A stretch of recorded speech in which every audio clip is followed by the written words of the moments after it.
Hitler's days are numbered. He leaves his bunker for one final bit of showmanship, as seen in this propaganda film. Is there still a soldier or a child willing to die for him?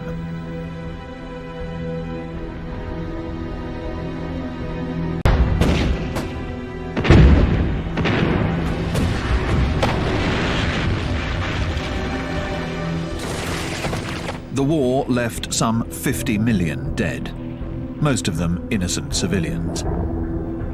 For the women of Germany, the ordeal would continue even after the cannons had gone silent. The book A Woman in Berlin is a deeply disturbing account of the Russians' rape of German women in 1945.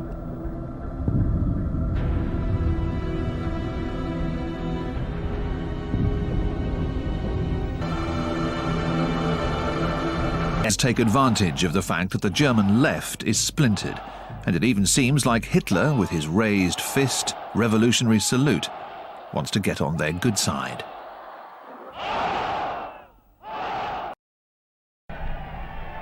Hitler comes to power legally on January the 30th, 1933. Within a few months, his dictatorship is firmly in place. He becomes Die Führer, the leader. His supporters rise and chant, Heil Hitler. Nationalist slogans.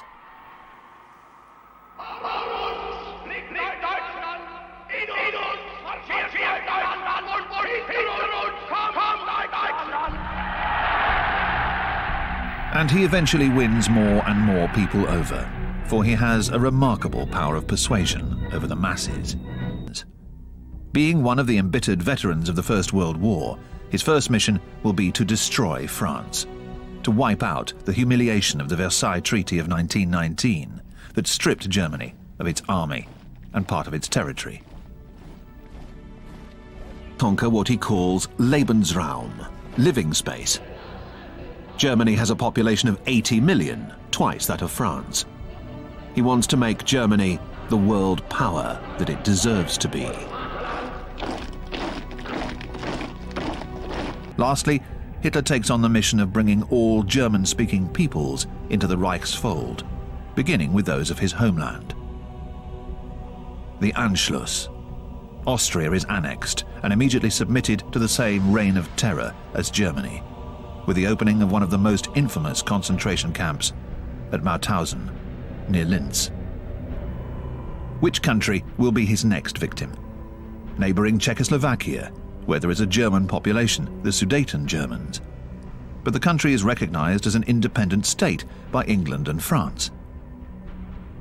The clouds of war gather. In Munich, temple of Nazism, an 11th hour peace conference is organized.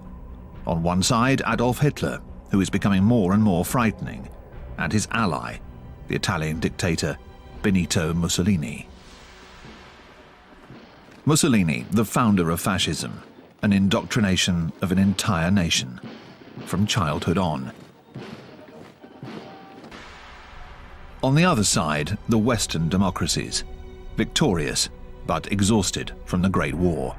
Neville Chamberlain, the conservative British Prime Minister, and the radical socialist French Premier, Édouard Daladier, want to save the peace.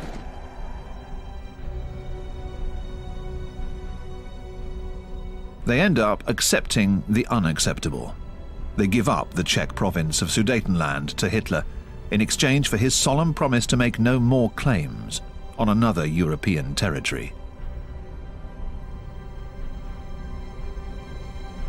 But what is Hitler's promise worth? Just 6 months later, he invades the rest of Czechoslovakia and enters Prague, accompanied by Marshal Hermann Göring. Göring, a former First World War fighter pilot, one of the founders of the Nazi Party, is now the air minister and an ogre trying to charm the Czech children.